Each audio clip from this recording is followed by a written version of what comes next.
The atmosphere in the car is thick with unsaid words. The streets of New Orleans roll past, the warm glow of the midday sun punctuating the colonial architecture and lively marketplaces. It's a mild day in late January, the kind that makes you believe spring is just around the corner even when it's months away. As a private eye, I welcome a day off like this. No cases, no mysteries. Just a simple drive to my parents' house for Tet. But as every investigator knows, there's no such thing as a simple drive. The text I received earlier in the day still looms over me. We need to talk. That's all the message says. No follow-up text, no response to my requests for elaboration. Nothing good ever starts with those 4 words. Sitting next to me, Rain, my wife and crime-solving partner, nervously checks herself in the sun visor mirror for what seems like the 100th time. Her brunette locks cascade down her back in soft waves, contrasting with her porcelain skin. Her gray eyes, deep and enigmatic, dart from the mirror to the scenery outside and back again. Her red lips purse in anxiety. After a decade of marriage, you'd think she'd be accustomed to these visits. Yet she looks more terrified now than she did facing the beast of the bayou last summer. Can you give it a rest? You look fine, I snap, more harshly than I intend to. Rain's eyes lock onto mine, a tempest in her gaze. Excuse me? I mean... You look amazing, Rain, I say sheepishly, softening my tone. Rain pulls at her dress, her eyes returning to her reflection. Do I look fat in this? Trying to lighten the mood, I quip, if you were any thinner, you'd be invisible. Rain's eyes narrow. She doesn't look pleased. I immediately regret my attempt at humor. I just want to make a good impression, you know, she murmurs. I glance over at her, my grip tightening on the wheel. Rain, they've seen you hundreds of times. If you haven't made an impression by now, maybe you never will. She shoots me a glare, you know it's not that simple. It's just, they look at me and I still feel like an outsider. You know how much I want them to like me. They do like you, they love you, I reply. Besides, it's just dinner. She stiffens. It's not just dinner to me, Ash. It never has been. And you know it. Letting out a deep sigh, I can't contain my frustration. Why does everything have to be a drama with you? Her eyes flash with anger. You're blaming me? Just because I care about how I'm perceived? That's not the point. This excessive self-consciousness, it's becoming a problem. I glance at her, regretting my words even before they land. Rain's eyes turn glassy, a mixture of hurt and anger. Excessive self-consciousness? Really, Ash? Maybe if you'd been a bit more self-conscious during that recent case, things would have turned out differently. I raise an eyebrow, struggling to keep my voice level. You're bringing up the Daniels case? That's what this is about? Her nostrils flare, her frustration evident. You know it's not just about the case. But since we're on the topic, maybe if you weren't so self-absorbed in your methods, you'd have seen the signs. I scoff. What signs? That I was following my instincts as I always do? Exactly!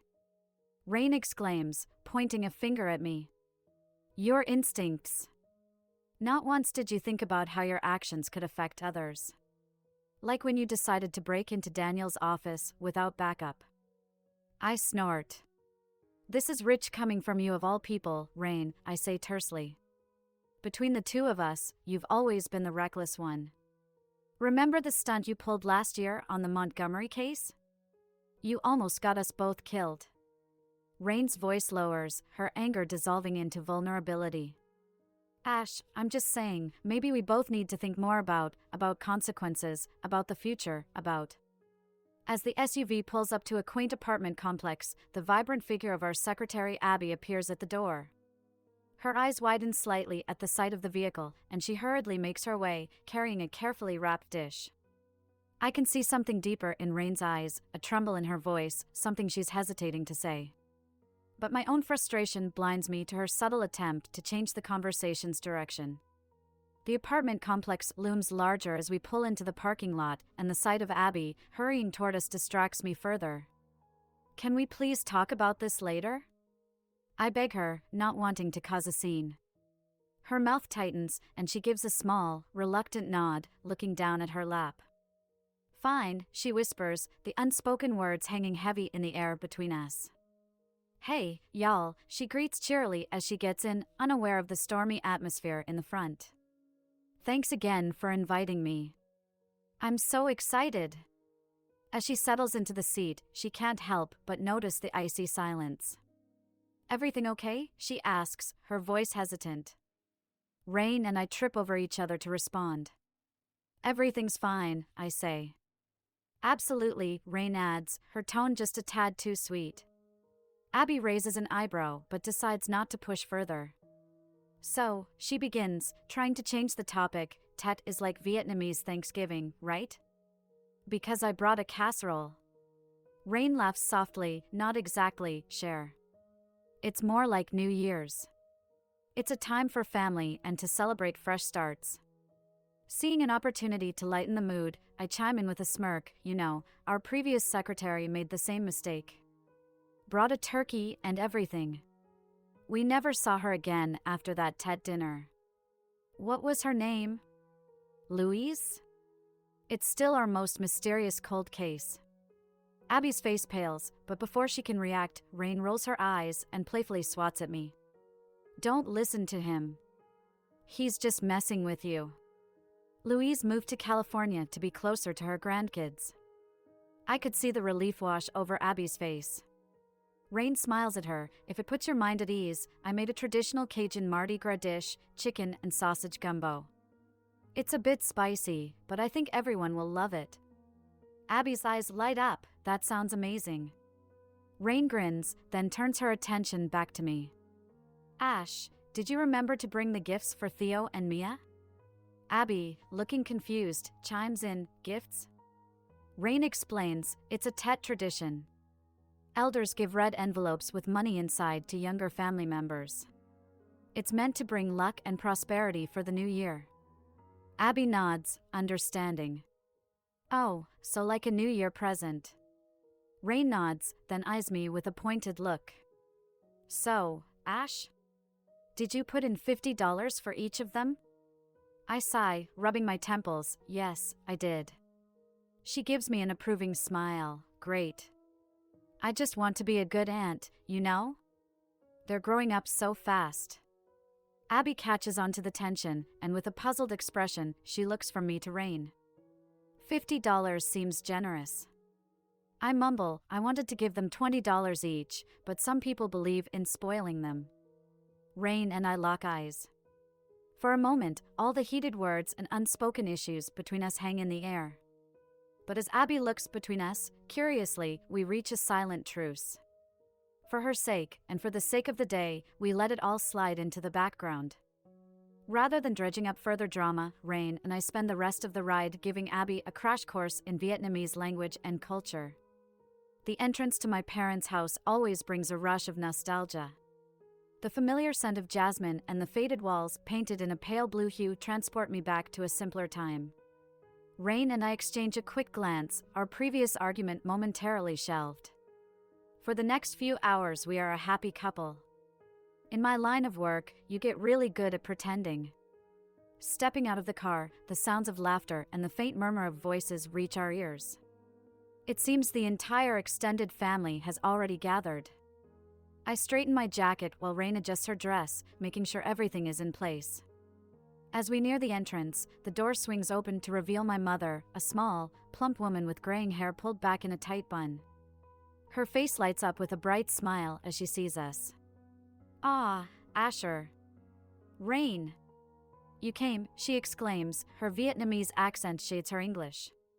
My father, a tall, grizzled man with hands roughened from years in the fishing industry on the Gulf, appears behind her, a wide smile on his face. Chow Mung. Welcome, he booms, pulling me into a bear hug. Vui qua duak gap ma. It's good seeing you, Mom and Dad, I say, the words wrap over my tongue as comfortably as a well-worn coat. Rain steps forward with a shy smile. Chak ma nam wa, biema, Happy New Year, Mom and Dad, she says, her accent thick, but her effort brings a broad smile to my mother's face. My mom says warmly, Rat gyoe. Chak ma nam wa, kun. Very good. Happy New Year, dear. Dad comments, better every year. Soon, we won't know you're not Vietnamese. My mom's face tightens, a glare flashed at him for his potentially insensitive remark. Rain lets out a light, good-natured laugh, brushing off the comment with grace. One day, perhaps. But until then, I'll keep practicing. Mom reaches up to embrace Rain warmly. She then pulls back to inspect her, eyes full of warmth. You look beautiful, Con, she says, using the Vietnamese word for daughter, as though to reassure her of her place in the family. Oh, this is Abby, by the way, our secretary at the agency. I introduce Abby, breaking back into English. She waves shyly, a small chow, hello, escaping her lips. While Abby distracts my parents, I slip into the living room. I scan the room. The familiar hum of conversation and the warm amber light embrace me. Older relatives sit on one side, their conversations a flowing river of lyrical Vietnamese. Their laughter, accompanying a game of Teen Len, merges with the gentle clink of teacups. On the other side, my younger cousins chatter excitedly in English, their eyes glued to a smartphone as they share the latest online sensation. My gaze drifts to the walls adorned with family photographs, moments of joy and milestones frozen in time, interspersed with stern portraits of me as a Marine. I'm drawn to the corner of the living room where the family altar stands. The soft glow of candles illuminates photographs of ancestors, their faces forever frozen in time. My eyes rest on the picture of my Bianiguai, Grandma, Kyo, the woman who helped raise me. I take a joss stick, igniting it from the altar's candle. The fragrant smoke slowly curls upwards, filling the air with a comforting, woody aroma. It mingles seamlessly with the savory scent of my mom's cooking wafting from the kitchen. Bowing slightly, I say a silent prayer, thanking Bianiguai for her love and guidance.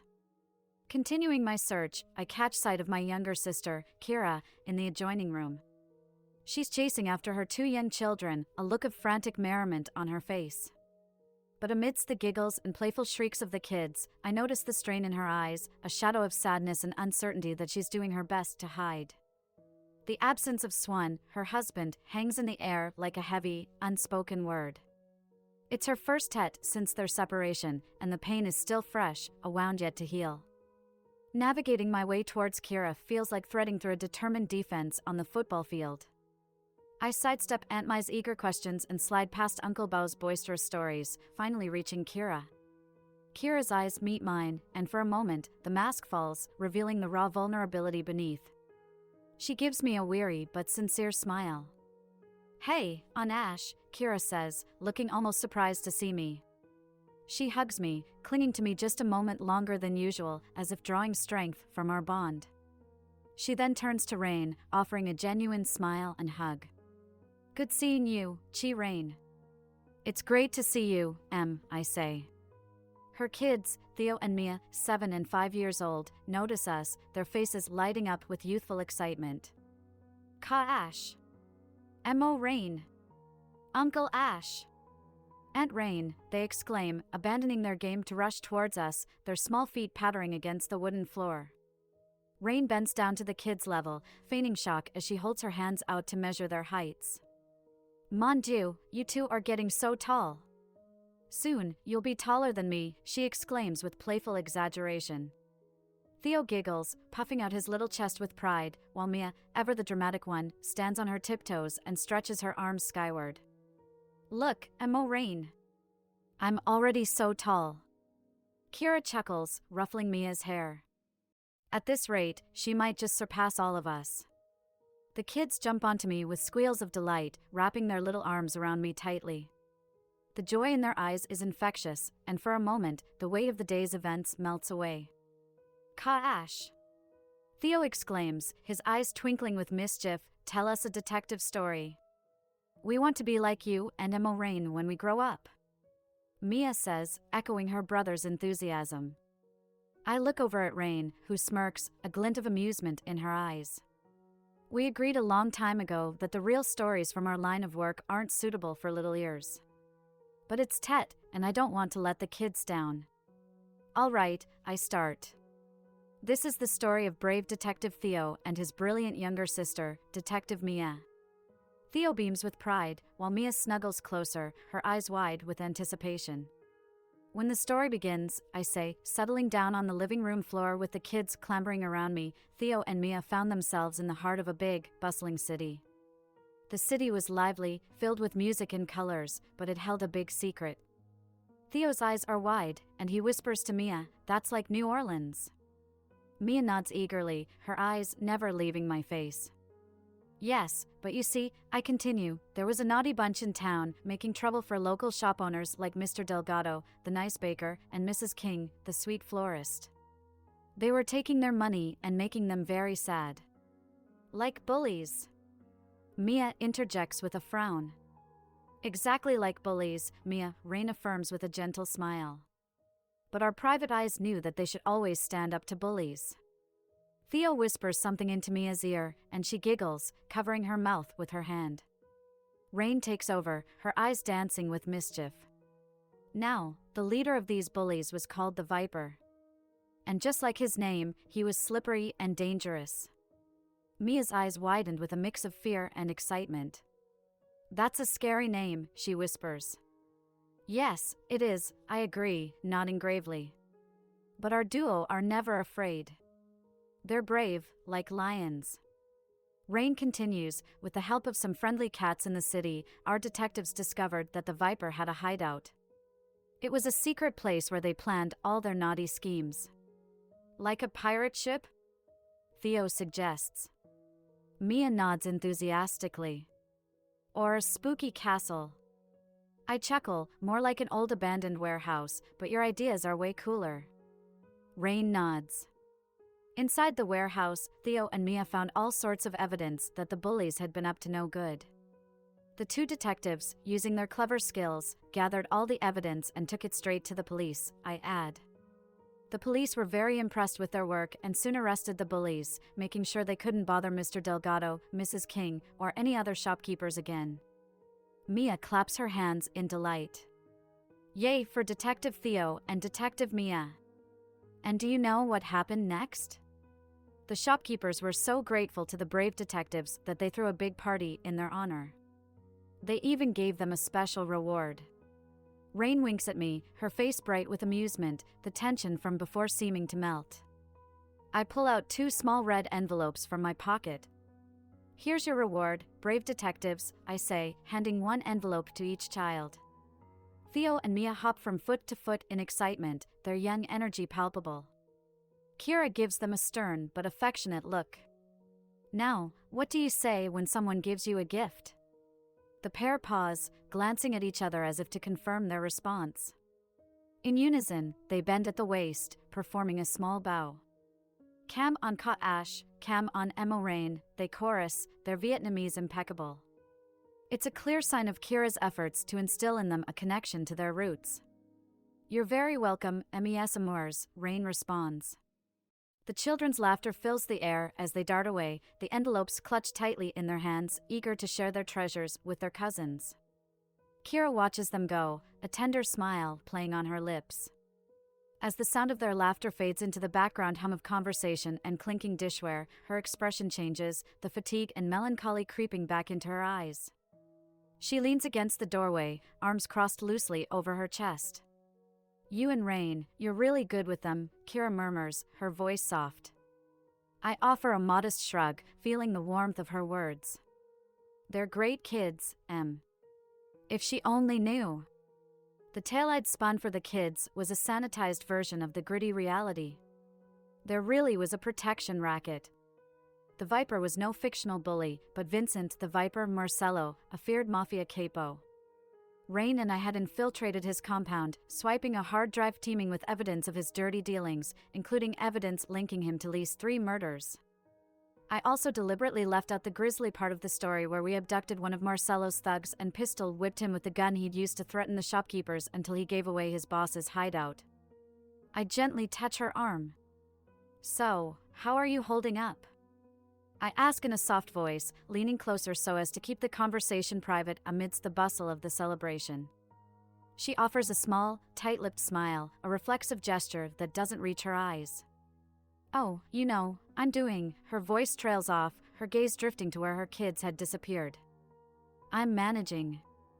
"Do you want to talk about it?" I ask gently. "Not right now," she replies, her voice a whispered sigh. After dinner, with stomachs filled and hearts warmed by food and familial laughter, Rain and I make our way to the kitchen to help clean up. The counters are littered with dirty dishes, remnants of the sumptuous feast we all enjoyed. The sink's faucet runs in a steady stream as we rinse and stack the dishes for washing, working in comfortable silence as the sounds of the celebration continue in the other rooms. Kira slips into the kitchen, her expression soft. "Rain, why don't you go join the others?" she suggests. "I heard they're starting karaoke in the living room." Rain's eyebrows shoot up in surprise, a light laugh escaping her lips. "Oh, I can't sing, especially not in Vietnamese," she protests. Kira smiles, drying her hands on a dish towel. "They have English songs too, you know." "You can keep Abby company," I say, nodding toward the living room where I see Abby, who's had one too many beers, flirting unabashedly with my cousin Dan. "She seems to be doing just fine," she observes, still hesitant. "Come on, I'll take your place here." "Besides," she says, casting a glance in my direction, "I have a lot to catch up on with my big brother." Before Rain could protest, other family members peek into the kitchen, echoing Kira's sentiments and whisking her away into the other room. With Rain now out of the kitchen and the hum of a familiar ballad emanating from the living room, Kira and I find ourselves surrounded by the relative quiet. The moment is disrupted by the rustle of plastic as Kira gestures to the bags of trash filling a corner of the kitchen. "Hey, can you help me take out the trash?"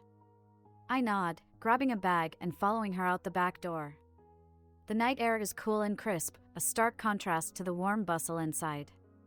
The sky is painted with a million stars, and the distant chirping of crickets creates a quiet background rhythm. After we dump the trash bags into the bins, I notice Kira's gaze drifting towards the backyard's far corner.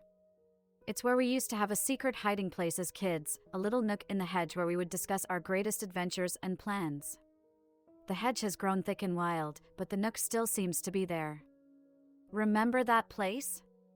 Kira asks, her voice wistful. "How could I forget?" I reply, a hint of a smile playing on my lips. Walking over to the hedge, the crunch of the grass beneath our feet breaks the silence of the night as we stand before it, side by side, our breath visible in the cool night air. A flood of memories rushes back. "All right, spill it, Kira," I say in a low voice. "What was that cryptic text about?" She takes a deep breath, and in the glow of the stars, her eyes glisten with unshed tears. "I'm scared, she whispers. The vulnerability in her voice tugs at my heart, and I reach out, squeezing her hand reassuringly. "What's going on?" She hesitates, taking a moment to gather her thoughts before speaking. "It's about Xian. I'm worried. He's changed. I think he's involved in something dangerous, and I fear for his safety." "How do you know?" I ask, trying to keep my voice steady. Her voice trembles as she recounts her recent encounter. "A few nights ago, I went to his apartment to pick up some things for the kids. I wasn't expecting him to be home, but he was there, with a woman." I narrow my eyes, feeling a prickle of irritation. My mind jumps to conclusions. "Kira, he's not your responsibility anymore. If he's seeing another woman, it's none of your..." Kira whirls around to face me, her eyes ablaze with frustration, cutting me off mid-sentence. "Ash, that's not it. Listen to me." She takes a deep, shaky breath, and her voice drops to a whisper. "The woman..." She was dressed in a long, dark robe, and her face was covered with some kind of ornate mask. They were standing in the living room, holding hands in a circle with other people in similar outfits. I let out an audible sigh, brushing off her concerns. "It sounds like he's just involved with someone who's into new age shit." "Stop, just stop." "It's not what you think," she insists, desperation threading her voice. She fumbles with her phone, her fingers trembling as she quickly navigates to her gallery. She thrusts the device into my hands, a video cued on the screen. Watch this. I press play, and the video opens with a shaky view of Xian's apartment from the partially obscured doorway, probably taken while Kira was hiding. The ambience is dim, only illuminated by the gentle flicker of countless candles, casting eerie, dancing shadows on the walls. In the middle of the room, Xian stands surrounded by a group of similarly masked individuals. Their robes are not just dark, they seem to absorb the light around them, as if they are made from the very fabric of the void. The chanting begins softly, almost drowned out by the waxing and waning of the wind outside, but it quickly escalates, growing louder and more frantic. Suddenly, a dark mass starts to form in the middle of the circle. It doesn't make any logical sense. It's as if the very fabric of reality is tearing apart. This inky blackness writhes and pulsates, taking on an almost liquid form before solidifying into a shapeless, hulking mass. The mass seems to shimmer and undulate, as if it's not completely of this dimension, and its presence feels oppressive, as though it's emanating a force that threatens to crush everything in its wake. The masked figures, including Xian, begin to levitate, drawn towards this entity as if caught in its gravitational pull. Whispers echo around the room, not from the people present, but from the entity itself. It speaks in a multitude of voices, a cacophonous symphony of tones and pitches, the language indescribable and unlike anything of this earth. The voices grow louder, building to a deafening crescendo before everything suddenly goes quiet. The abrupt silence is stifling. The creature, a maelstrom of shadows and whispers, speaks again, this time in English. The voice is a myriad of tones intertwined, reverberating in chilling harmony, like the sound of an ancient, cosmic bell. The spheres align. 3 days. The passageway will unfurl, it intones. Then, as if sensing an outside presence, the entity starts to turn slowly, its amorphous form constantly shifting as if trying to find a face within its depths. Just as it seems to lock onto the camera's location, the video ends abruptly, the screen going black. I stare at the phone in my hands, my heart racing and my mind struggling to process what I've just witnessed. I look up at Kira, trying to gauge her reaction. "That's all I could capture without being seen," she whispers, her voice quivering with terror. I left as quickly and quietly as I could. I replay the video, hoping to catch some indication that what I've just witnessed was some kind of elaborate trick or hoax. With each playback, I try to dissect every frame, every pixel, looking for a flaw or telltale sign of special effects or CGI. But nothing seems amiss. It's probably just some kind of art project, or practical effects, you know? Maybe augmented reality or something, I say, attempting to sound more convinced than I feel. Kira's eyes pleaded with me, her expression fraught with worry. "You know that isn't true, Ash. I've never seen anything like that. There was something malevolent about it.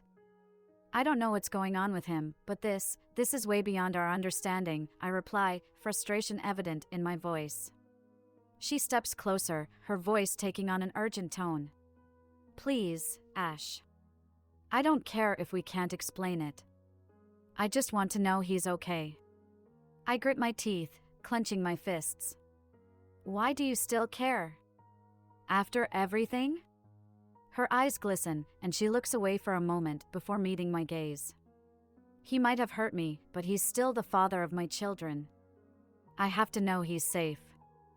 For the kids." The memories flood back in a tidal wave. The last time I saw anything close to the fear I see in Kira's eyes right now was years ago, during her college days. She'd come home with a black eye, attempting to hide it behind oversized sunglasses and hastily applied makeup. I remember the white-hot rage that had boiled within me. We didn't need words, I knew exactly who had done it. That evening, her then-boyfriend learned the hard way that no one hurt my little sister and got away with it. Taking a deep breath, I meet Kira's gaze, the weight of the situation settling in. "Okay," I replied. "I'll help. But we do this carefully and intelligently." She grabs my arm, her touch filled with gratitude and desperation. "Thank you, An. But you have to promise not to tell Rain about this." "Why not? Is it because she's not Viet?"